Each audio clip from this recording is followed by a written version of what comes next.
Olá, muito bom dia, cumprimento a todos, aqui é o pastor José Carlos Carvalho, da cidade de Santos, São Paulo, como eu sempre digo, um eterno aprendiz do Supremo Mestre. Estamos juntos para mais um devocional matinal, uma palavra que vem diretamente do coração de Deus para o seu coração. E antes de iniciarmos esse devocional, eu convido você, desafio você, para que acesse o nosso canal do YouTube, vá lá e dê sua curtida. Assim que for assistir o devocional, dê sua curtida. Precisamos aí da sua curtida. Se desejar, faça um comentário, diga no que e como esse devocional tem abençoado a sua vida, como que a gente pode melhorar também. Quero também pedir para que você veja se é inscrito. Se não for, inscreva-se. Ative o sininho para receber as nossas notificações e compartilhe com os seus amigos. Vamos fazer com que esse devocional alcance o maior número de pessoas possíveis. E eu conto com a sua parceria nesse projeto aí, para levar esse devocional para a maioria das pessoas, levando uma palavra de encorajamento, uma palavra de orientação, de reflexão, de consolo e refrigério da parte de Deus. Como eu sempre digo, que vem diretamente do coração de Deus para o seu coração. Nós temos ultimamente meditado na série Reflexões sobre Igreja. O nosso intuito é trazer para vocês um pouco da realidade, da essência, da marca, do padrão, do que é a igreja, suas características, o seu perfil, o que Deus espera da igreja, para resgatarmos esses valores. O meu intuito aqui não é detonar, não é agredir nenhuma instituição, apenas trazer aí à luz do Evangelho aquilo que Deus espera da sua igreja aqui na terra. Como eu sempre digo, a despeito de tudo que tem acontecido na igreja, a igreja é a única entidade credenciada por Deus aqui na terra como sua representante. Então, Jesus, como diz Atos 20, 28, morreu pela igreja. Nós temos que resgatar esses valores e viver a realidade da igreja. Esses 3 últimos dias nós estamos meditando na carta do apóstolo Paulo aos Efésios. Trabalhamos do versículo 11 até o versículo 16. Hoje vamos trabalhar um pouquinho mais à frente. Vou usar aqui, na realidade, gostaria de trabalhar do versículo 17 até o versículo 36, até o 32. Entretanto, vou usar apenas os versículos 22, 23 e 24, certo? Então vamos lá, Efésios 4, versículos 22, 23 e 24, que diz o seguinte: quanto à antiga maneira de viver, vocês foram ensinados a despir-se do velho homem, que se corrompem por desejos enganosos, a serem renovados no modo de pensar e a revestir-se do novo homem, criado para ser semelhante a Deus em justiça e em santidade proveniente da verdade. Veja como é interessante esse capítulo 4 da Epístola aos Efésios. 32 versículos. Nos 16 primeiros, Paulo trata sobre unidade. E nos 16 últimos, ele trata sobre santidade. Lembrando que unidade diz respeito aos nossos relacionamentos horizontais. Eu e o meu próximo, uns aos outros. Santidade diz respeito ao nosso relacionamento com Deus, eu e Deus. E uma coisa depende da outra. Esses dois conceitos, unidade e santidade, estão ligados intrinsecamente, um depende do outro. Eu não posso dizer que tenho uma vida de santidade se eu não estou vivendo em unidade com o meu próximo. E se eu não tiver uma vida de santidade, eu vou ter sérias dificuldades de manter a unidade com o meu próximo. E quando eu olho para esse texto, às vezes a gente pensa que santidade diz respeito às coisas espirituais. Mas se eu fosse procurar aqui uma palavra que expressasse na praticidade a santidade, eu escolheria caráter. Porque para Deus, santidade diz respeito à conduta, a caráter.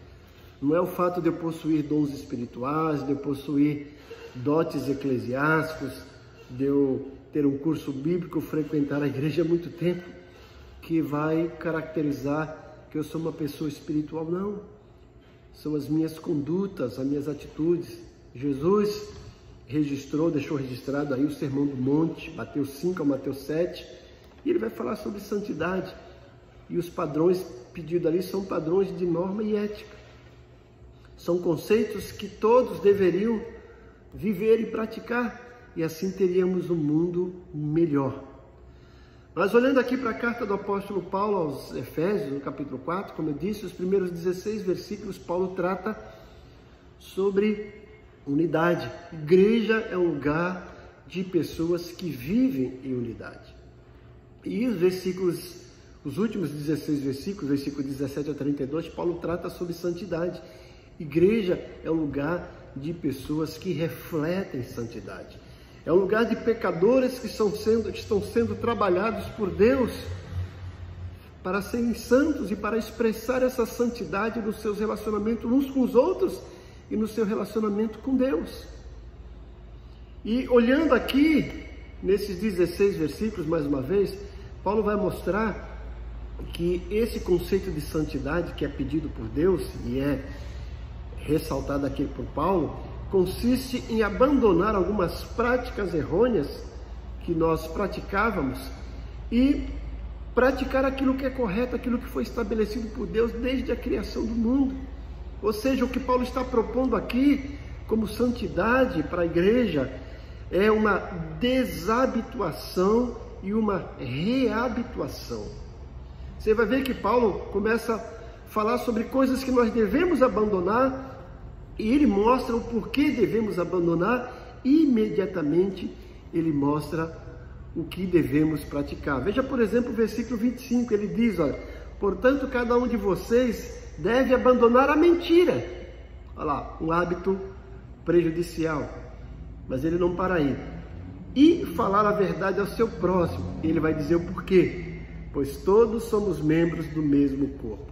Então, Paulo aqui, nesses 17 versículos, ele vai mostrar alguns hábitos, algumas atitudes que era comum da nossa vida e que eram hábitos pecaminosos, errôneos e que entristece Deus e que fere o nosso relacionamento com Deus e que burla a nossa imagem de santidade. Precisamos abandonar, mas não basta abandonar. Precisamos praticar outros hábitos que são hábitos benéficos. Ou seja, a santidade, à luz desse texto, consiste em abandonar hábitos prejudiciais e adquirir ou readquirir atos benéficos.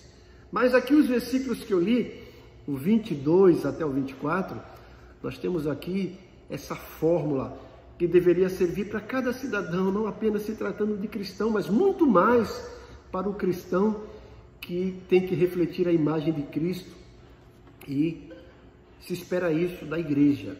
O apóstolo Paulo, no versículo 21, no versículo 22, 23, 24, ele usa aqui 3 verbos que são importantes nesse processo de santidade, que é despojar, renovar e revestir. Então ele começa lá no versículo 22, quanto à antiga maneira de viver, vocês foram ensinados a despojar ou despir do velho homem, que se corrompem por desejos enganosos. E é o versículo 23, e a serem renovados no modo de pensar. E aí o versículo 24, a se revestir do novo homem. Então veja, Paulo vai mostrar que o processo de santificação e de mudança que deve ser expressado e praticado na igreja começa na mente, no versículo 23. Uma renovação do entendimento. Eu tenho que entender que aquilo que eu praticava era errado. E uma vez que eu entendo, que eu tenho consciência disso, eu preciso lutar para abandonar. Mas isso não é suficiente.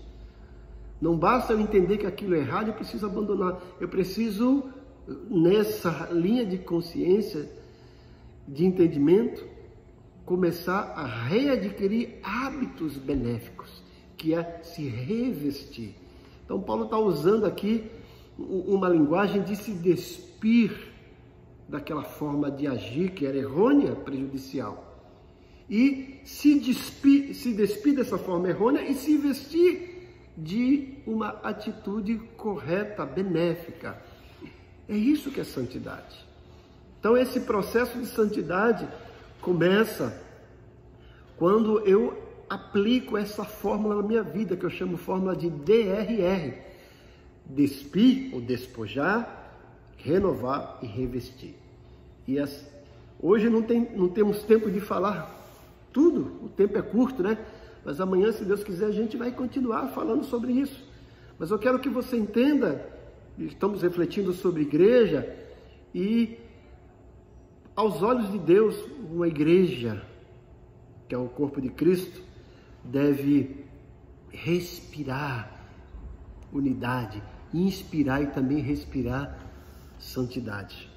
Igreja é o corpo de Cristo formado por membros, por pessoas que vivem em santidade e reflete isso nos seus relacionamentos interpessoais, nos seus relacionamentos horizontais, que é a unidade.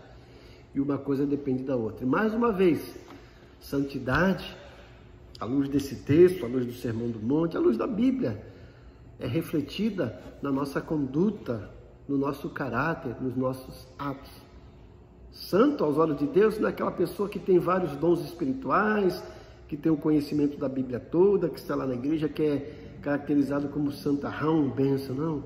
Santo aos olhos de Deus é uma pessoa que leva a sério o Evangelho e que vive o relacionamento salutar com Deus e com o seu próximo, dentro dos padrões de ética.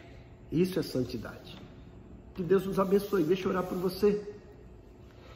Pai bondoso, mais uma vez eu oro pelos teus servos que têm assistido diariamente esses devocionais. O meu desejo é que esses devocionais alcancem o maior número de pessoas possíveis. Eu peço que o Senhor abençoe esses teus servos, essas pessoas que têm assistido esse devocional. Que o Senhor já hoje traga a eles uma nova perspectiva do que é santidade, do que é unidade, do que é igreja. Que o Senhor os abençoe, que o Senhor entre com providência nas suas vidas, para que vivam uma vida mais salutar nesse mundo tão tenebroso, e que diante de tantas ofertas injuriosas, corruptas, não se deixem escravizar, não se vendam, mas que levem a sério o compromisso com a tua palavra. Supre cada uma das necessidades deles, ó Pai, eu te peço em nome de Jesus. Amém. Que Deus te abençoe grandemente. Espero que você tenha gostado desse devocional, né? Mais uma vez, passe para os outros. Tenha um dia agradável, um dia prazeroso, contando com as bênçãos do nosso eterno Pai. Amém.